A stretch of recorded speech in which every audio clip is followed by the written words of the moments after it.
farm today. It's October the 21st.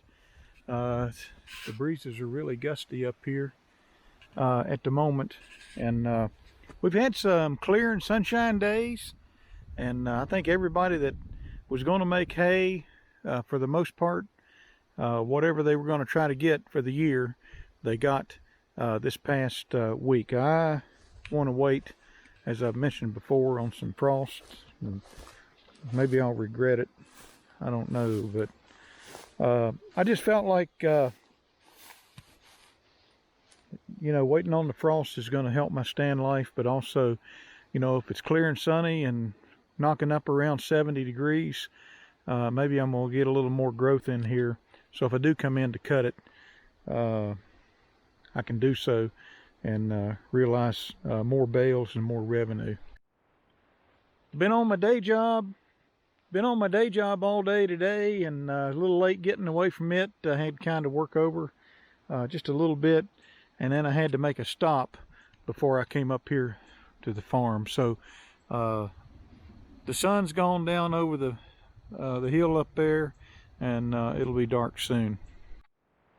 So in my last video, I made mention, I believe, of a skid mark right here in the grass, and had a flat tire on the Hesston. This is the Fiat Agri, but it's Hesston. Hesston 1110. I was pulling it out of the field over there and made it just a little ways, and the tire let go on me. So part of the reason I was delayed is I took this tire and had a local service station that I've been working with for years and years. I had them check out the tire and try to get some air in it. Let me set these lug nuts down.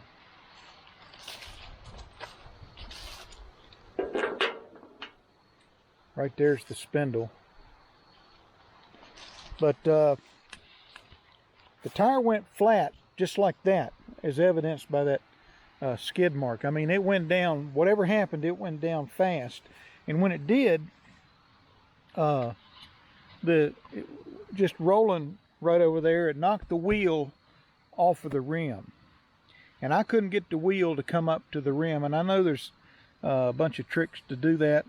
I'm keenly aware of that, but there's only so many hours of the day, and these guys are good, and I've got a lot on my plate. So had one of my boys drop it off this morning, and they called me about 4:30 today and said, your tire's ready, and so I wasn't sure what to expect when they called. They said we didn't need to put an inner tube in it, we didn't need to replace it, because I told them to do whatever was necessary to get me a tire on this rim. And what made it go down was the core in the valve stem was bad. And the problem I had is I couldn't get the rim and the tire to come up. I couldn't get the tire to come up on the rim to try to hold any pressure. I never got to a place where I could build enough pressure in the tire that I would even notice that there was anything wrong with the valve stem. So they figured all that out. And like I said, they've been doing business with them for probably at least 40 years. And, you know, they said no charge. So I was glad to get that done. And I'm going to put it on this Hesston here. I won't bore you with those details. I will say that I've got some anti-seize I'll put on these things. I probably should knock that hub off and grease the bearings, but that'll be a job for another day. There's only so much time, and I need to get busy. I won't bore you with putting the tire on, but I'll come back. All right, I got the wheel on there, and I got the lug nuts snugged up. They're not tight. I had a little scare. There's only 5 lug nuts on that wheel, but I came out with 7. I didn't realize that they were all sitting in the same place, so I just grabbed them up. And you know, I had to use an impact wrench to get these lug nuts off when I took the wheel off. And the biggest problem was the tip of the lug nut was rusted. So as it tried to go back through the hub, obviously it didn't want to do that.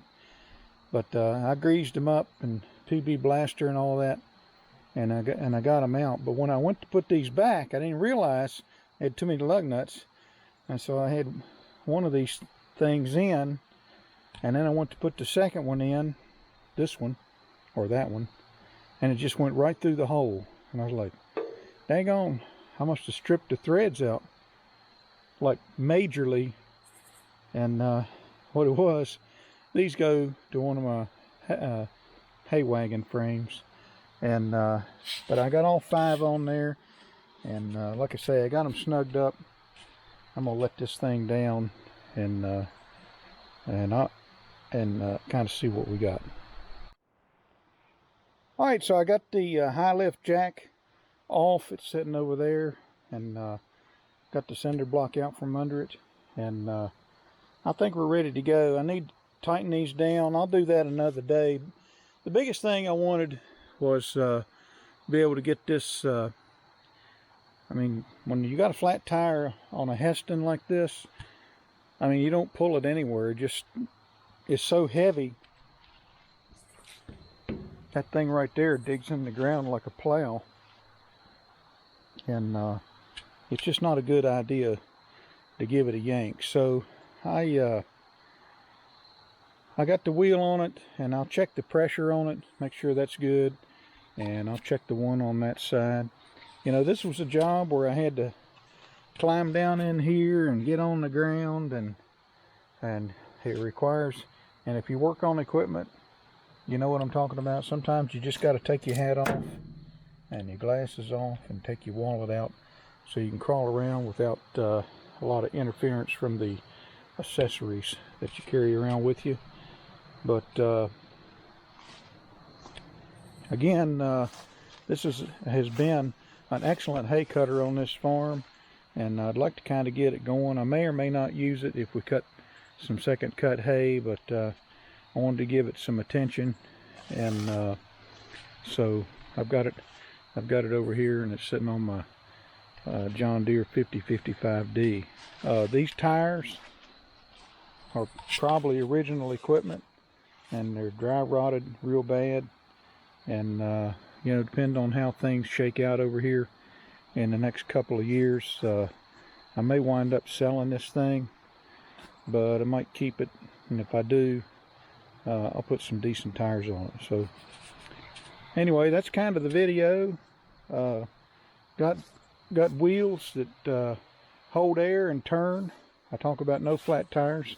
No flat tires on the Hesston at the moment. And I'll just say, you know, I'm making some people mad, but it's not my intent. But the Hesston 1110 and the 1120, and I think the Case IH 8320 and 8320 and 8330 Case IH were the same thing, just different paint.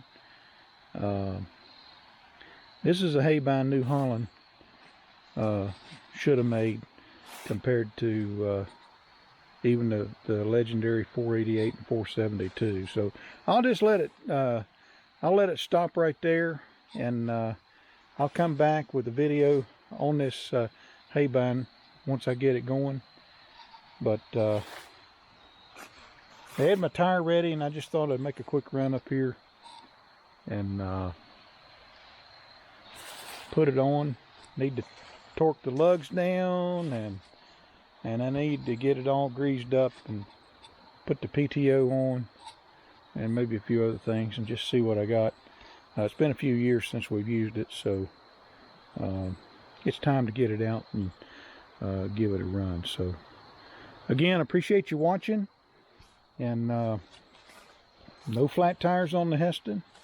The Hesston 1110s. This is a 7-foot sickle mower conditioner. It's got a steel roller down there on the lower side and a rubber roller on the top side. It crimps. It doesn't crush. It's very, very effective. And of course my John Deere 5055D. That's the backbone tractor on this farm. So hope you enjoyed the video. Feel free to comment, subscribe if you like these hay farm videos, and we'll talk to you later.